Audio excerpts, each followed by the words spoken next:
Alors, je retiendrai notamment l'importance que vous avez signalée là, de mettre en place des protocoles d'utilisation des équipements de protection individuelle pour limiter à tout prix le risque de contamination des personnels soignants, et aussi l'importance de la formation ou de la réactualisation des connaissances au niveau des personnels qui sont réaffectés dans ces unités Covid.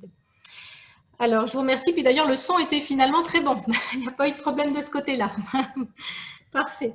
Alors, nous changeons maintenant de continent pour nous rendre en République démocratique du Congo, où nous allons découvrir comment l'hôpital général de référence de Panzi, qui est, comme certains le savent, dirigé par le très célèbre docteur Mukwege, qui est prix Nobel de la paix, donc, comment cet établissement a organisé sa réponse à la pandémie de Covid-19, et ceci au travers du témoignage du docteur Aline Kouzinza, qui est médecin infectiologue au niveau de cet établissement. Aline, c'est à vous, je vous laisse la parole. Merci pour la parole. Nous allons... Je vous laisse partager votre écran tranquillement.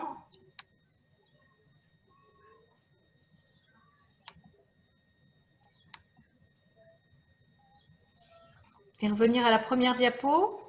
Voilà. Oui, Merci. nous vous remercions. Donc, nous remercions les organisateurs de ce webinaire par rapport à la création et l'organisation d'une unité COVID. Nous avons pris comme exemple l'hôpital général de Panzi.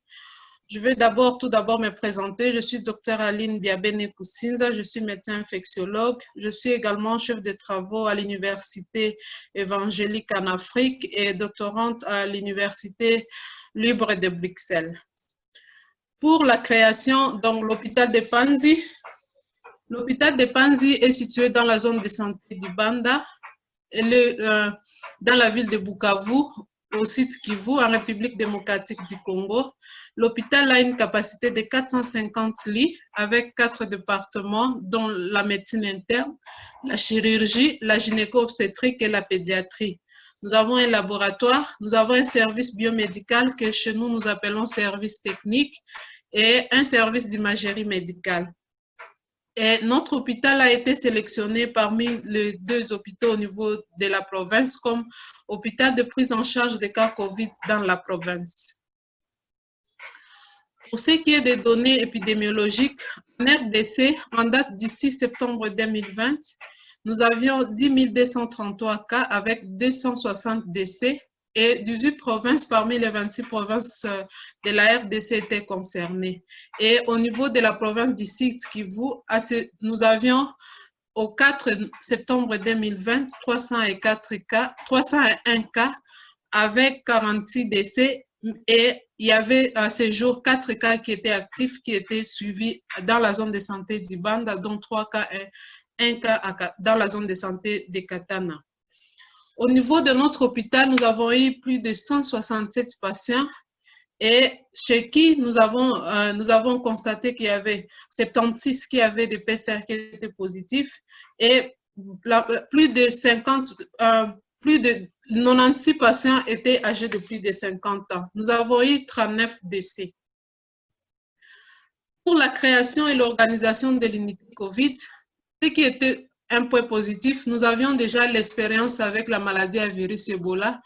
Le personnel, la quasi-totalité du personnel soignant de l'hôpital de Panzi était déjà formé sur la prévention et contrôle des infections. Nous avions déjà une zone de triage qui était dédiée à la maladie à virus Ebola et une zone d'isolement qui était déjà créée. Et nous avions dans notre hôpital un centre de production d'oxygène qui produit environ 180 kilobars d'oxygène par jour. Ce que nous avons fait, nous avons tout d'abord créé un comité COVID au sein de l'hôpital qui était composé par des médecins, la direction de nursing, les laboratoires ainsi que les services biomédicaux, tous étaient représentés. Et il y avait différents partenaires que nous avons cités. Et nous avons réquisitionné des locaux au niveau de l'Institut des techniques médicales, qu'on appelle ITEM. Nous avons réquisitionné là-bas 4 salles, étant donné qu'il y avait les écoles qui ne fonctionnaient, qui ne marchaient plus, étant donné qu'il y avait confinement au niveau de la République démocratique du Congo. Et Après, nous avons eu des ressources humaines où nous avons pris des personnels soignants, où il y avait des staffs médicaux, les infirmiers, les techniciens de laboratoire, les hygiénistes. Et pour le non-soignant, nous avons pris des administratifs, dont le comptable, le secrétaire. Et il y avait ce qui était vraiment représenté, c'était des services, les gens des services biomédicaux qui étaient là. Et après, avec eux, nous avons fait un état des lieux. Nous avons regardé le stock de matériel que nous avons, par exemple le concentrateur d'oxygène, le bouteille d'oxygène, les équipements de protection individuelle que nous avons, les kits de prélèvement que nous avons. Nous avons fait, par rapport à l'état des lieux, un budget et nous avons organisé une série de formations à ces différents staffs sur les généralités, la prise en charge de la COVID-19 et nous avons fait des exercices de simulation par rapport à l'intubation, à la réanimation et nous avons mis en place la structure à l'aide de l'équipe biomédicale. Qu'est-ce que nous avons fait? Nous avons au sein de nous avons 4 salles où nous avons une salle d'oxygénothérapie où il y avait 8 lits et c'était des salles où il y avait, c'était 4 par. Donc, la salle était divisée par 2, où il y avait 4 compartiments par salle, c'était des compartiments de 4 mètres et qui donnaient, étant donné qu'on ne pouvait pas avoir de chambres à pression négative, chaque chambre était ouverte à une fenêtre qui restait ouverte tout le temps.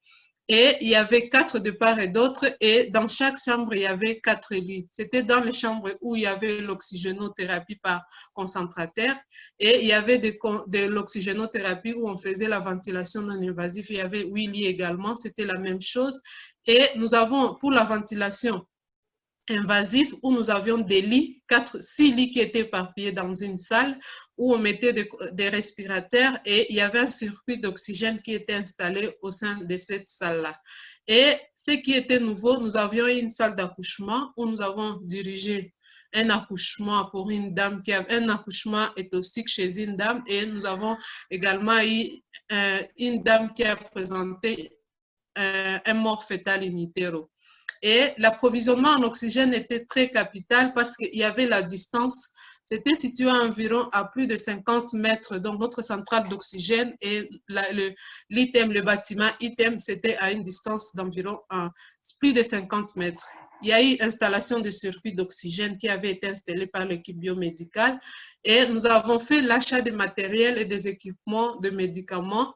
Et après, l'équipe biomédicale a adapté ces équipements, dont les chariots, les respirateurs, tous ces matériels ont été adaptés par l'équipe biomédicale. Et nous avons recouru à la Fondation Panzi pour la fabrication de masques anti-C pour nos malades. Et que nous faisons le triage. Tout patient qui consulte pour une insuffisance respiratoire aiguë, si le patient il est stable, nous l'orientons, donc il y avait un cadre pour le patient stable, il était suspect de COVID-19, on l'isolait, on alertait l'équipe de la division provinciale de la santé et si pas eux, on faisait juste le prélèvement et on s'occupait du patient pour les soins de base. Le patient était orienté soit au niveau de notre centre de traitement qui était situé à Bwindi au niveau de la province, soit il était isolé à la maison. Si c'était un patient qui était instable, qui présentait une détresse respiratoire ou bien des signes de détresse respiratoire, suspect COVID positif, on alertait également, on faisait le prélèvement et on l'hospitalisait pour des soins avancés. Les patients qui n'étaient pas, qui étaient des patients non cas suspects, ils étaient référés vers la structure avec une fiche de triage attestant qu'ils sont passés par ces services-là. Les moyens diagnostiques que nous avons, nous faisons la radiographie thoracique pour tous les malades. Le scanner thoracique est fait pour les malades qui ont des moyens, étant donné que c'est coûté par rapport aux moyens de nos patients. Nous avons des kits de prélèvement avec des milliers de transports et écouvillons. Les tests rapides, nous faisons les tests COVID, donc qui est un test antigénique, et soit nous faisons un test à base d'anticorps également. Pour la PCR, tout au début de la pandémie au niveau de la province, les échantillons étaient envoyés à Kinshasa Et après, Kinshasa nous a doté d'un centre, d'un laboratoire provincial où on faisait à l'aide d'Hygiène Expert, où on nous avait fait don de cartouches. Et malheureusement, il y a eu rupture de stock. Après, à partir de mi-juillet, il y a notre hôpital qui a acquis un appareil qui est RT-PCR, qui actuellement aide la province pour les diagnostics pour la confirmation de la COVID-19. Quelles sont les difficultés que nous avons rencontrées? Il y a eu beaucoup de patients, certains patients où il fallait, étant donné qu'ils refusaient d'être isolés au niveau de notre centre de traitement, il fallait les convaincre et parfois on assistait à des coupures d'électricité, d'où le manque d'oxygène et il y avait parfois on perdait certains patients. Et l'hôpital qui vendait souvent l'oxygène à d'autres structures sanitaires de la place ne pouvait plus vendre cet oxygène-là. Et plus tard dans la nuit, on appelait souvent le service technique pour nous ravitailler en oxygène, étant donné qu'il y avait des ruptures, soit de bouteilles. Et nous assistons actuellement à la réouverture des écoles. Et comme perspective, nous avons notre comité COVID-19 qui est toujours fonctionnel. Le doute que nous avons, est-ce qu'on se pose la question, est-ce qu'on aura une recrudescence des cas comme on l'observe actuellement au niveau de l'Europe, ou bien c'est fini, nous n'aurons plus beaucoup de cas, étant donné que je dis premièrement qu'il y avait seulement 4 cas qui étaient actifs, et il faut toujours faire des formations continues du personnel. Nous avons un réel besoin d'un nouveau centre d'oxygène, et nous devons déménager actuellement dans des tentes où on doit nécessairement installer ces équipements-là que nous utilisions. Et on se demande est-ce qu'il ne faut pas, il faut pas mettre en place une unité d'isolement COVID au niveau de notre hôpital, au cas où il y aurait d'autres épidémies, si pas COVID ou bien d'autres épidémies. Je dis et je vous remercie.